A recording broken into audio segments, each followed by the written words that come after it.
Halo, salam budi luhur.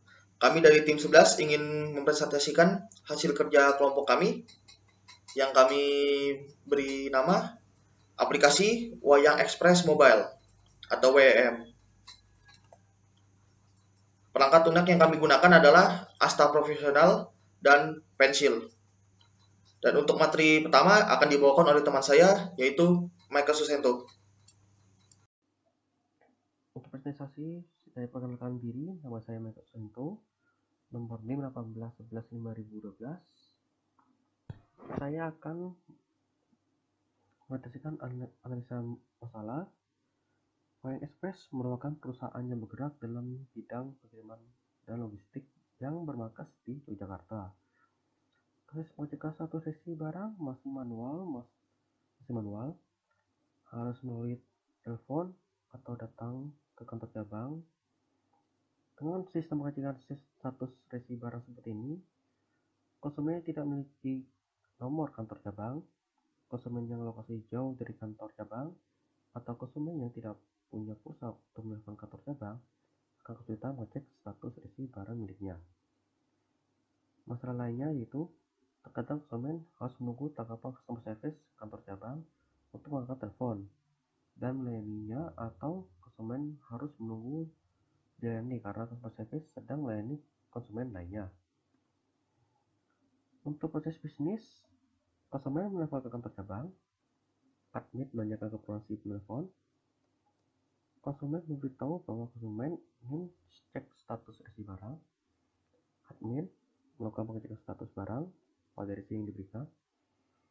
Jika barang dengan resi tersebut belum sampai di kantor cabang, maka konsumen harus bersabar sampai barangnya sampai ke kantor cabang. Jika dengan resi tersebut sudah sampai di kantor cabang, maka konsumen hanya perlu menunggu barang kirimannya diantar sampai ke rumah. Untuk activity diagram sendiri,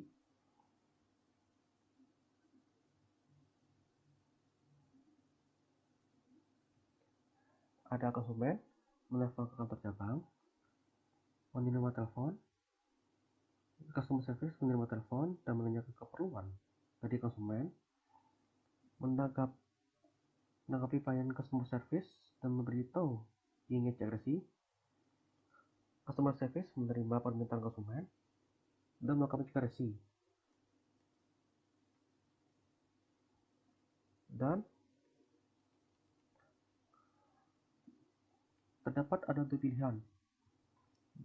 Jika barang belum sampai di kantor cabang, konsumen menerima informasi dari customer service dan menanyakan estimasi waktu barangnya sampai kapan.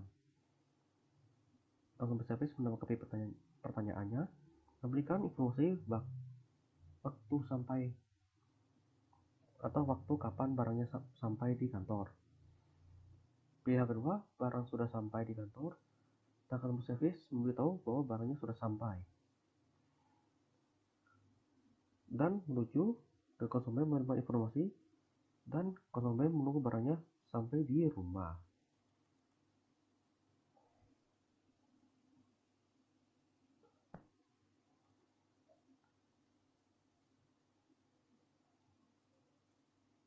Untuk analisa solusinya, konsumen menggunakan aplikasi dari ekspedisi untuk menggunakan pajangan resi barang. Pajangan resi barang menggunakan aplikasi adalah lebih efektif dan efisien daripada menelpon kantor ke kantor cabang. Proses bisnis atau sistem usulan, konsumen membuka aplikasi, sistem menampilkan halaman utama, konsumen memilih cek resi, sistem menampilkan halaman cek resi, konsumen memasukkan nomor resi, dan klik gacak. Sistem menampilkan informasi hasil pajakan resi barang. Dan inilah activity diagram sistem usulan. Konsumen membuka aplikasi, sistem menampilkan halaman utama. Pada halaman utama, konsumen memilih cek resi. Setelah memilih cek resi, sistem menampilkan halaman cek resi dan konsumen akan memasukkan nomor resi dan menekan tombol lacak, menampilkan informasi hasil pelacakan barang, dan menerima informasi hasil pelacakan. Dan untuk activity diagram ulang sampai di sini, dan kita akan melanjutkan untuk presentasi selanjutnya akan dilanjutkan oleh Muhammad Fatah. Sekian dan terima kasih. Baiklah, perkenalkan nama saya Muhammad Fatah Deni Nugroho dengan NIM 18115018. Ingin melanjutkan materi yang sebelumnya disampaikan oleh teman saya Michael. Use case diagram. Yang pertama adalah use case diagram. Bisa dilihat pada layar terdapat gambar skema dari use case diagram yang hanya terdiri dari konsumen. Apa yang harus dilakukan konsumen cukup mudah, yaitu cukup dengan membuka aplikasi dan nanti akan muncul dua pilihan, yaitu melacak resi barang dan mengecek ongkir. Dan itu termasuk menginput data resi. Cara kerjanya, saat kita telah memasukkan nomor resi atau mengecek ongkir, secara otomatis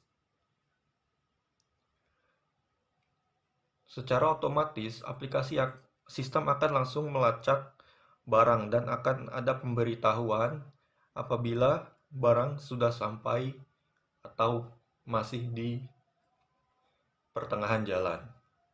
Oke, lanjut ke deskripsi use case.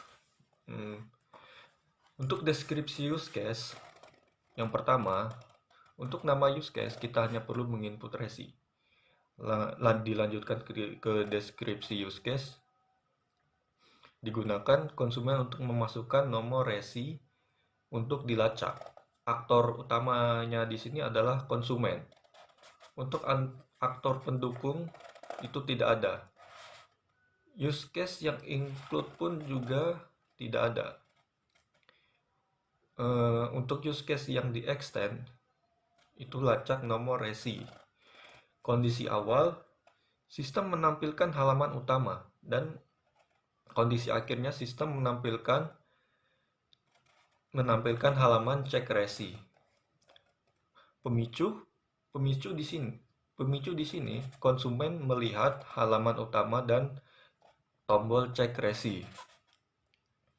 Skenario awal, konsumen membuka halaman utama aplikasi dan menekan tombol resi.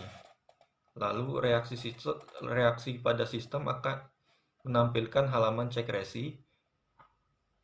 Lalu sang konsumen akan memasukkan nomor resi untuk dilacak.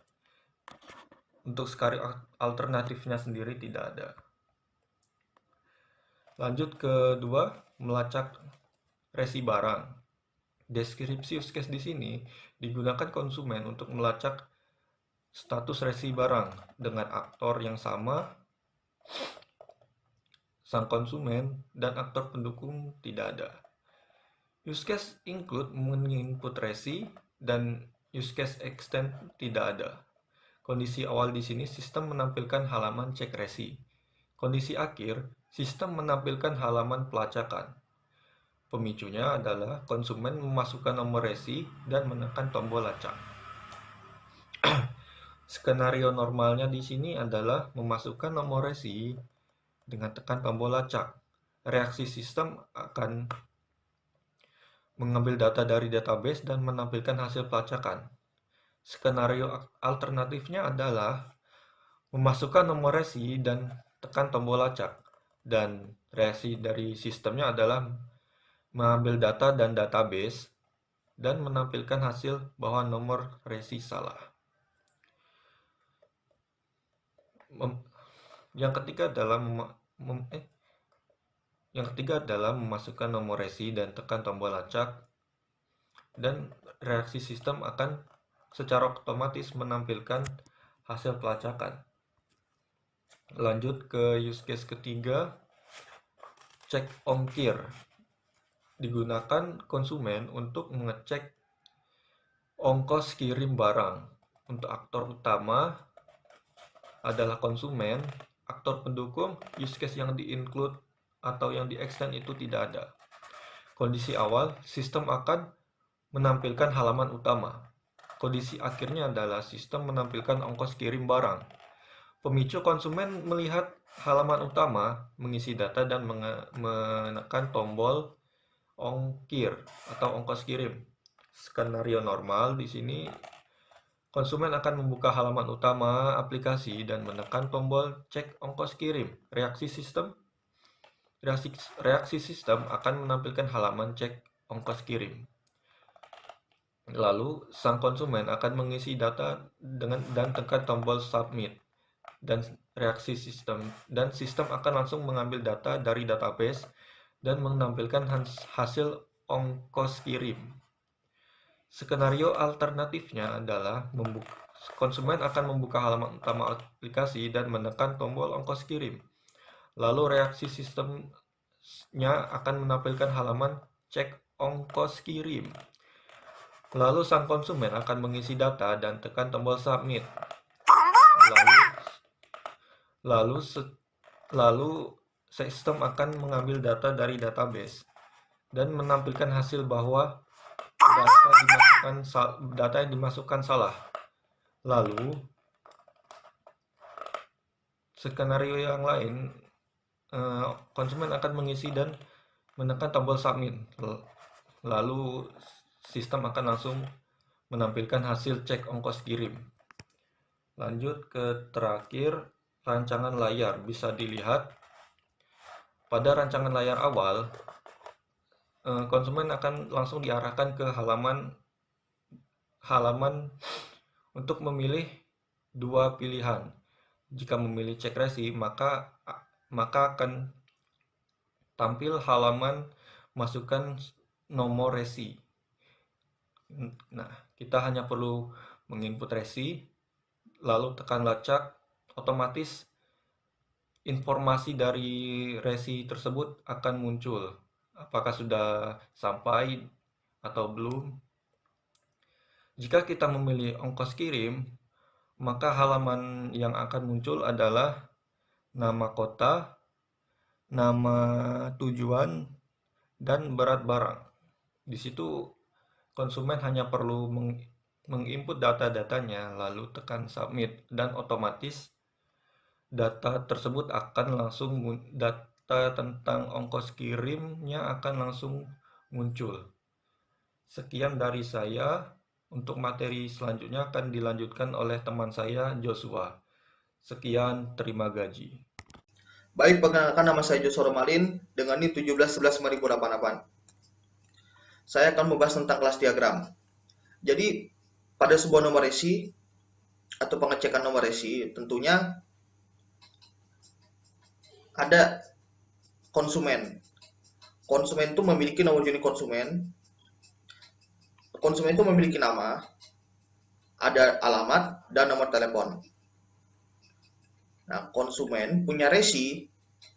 Resi itu kan pada aplikasi ini ada 18 digit angka nomor resi yang diberikan oleh ekspedisi.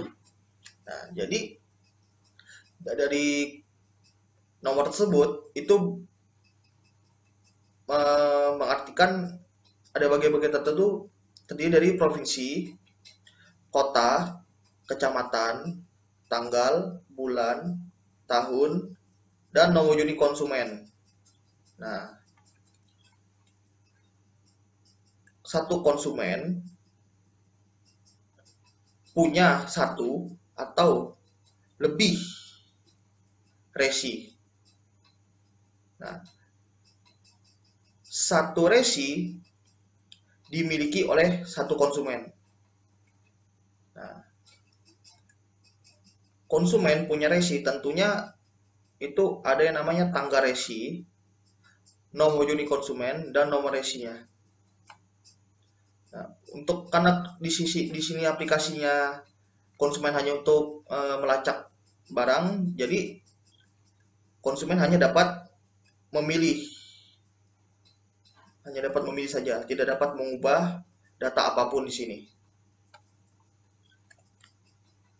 Selanjutnya saya akan bahas tentang sequence diagram halaman utama. Jadi cara kerja aplikasi ini adalah ketika konsumen sudah masuk ke halaman utama, maka konsumen dapat menekan resi pada aplikasi tersebut, menekan cek resi pada aplikasi tersebut, dan ketika cek resi ditekan, maka akan menampilkan halaman untuk mengecek resi. Atau jika konsumen juga dapat mengecek ongkos kirim. Nah, jadi pada menu halaman utama, konsumen hanya perlu menekan cek ongkos kirim.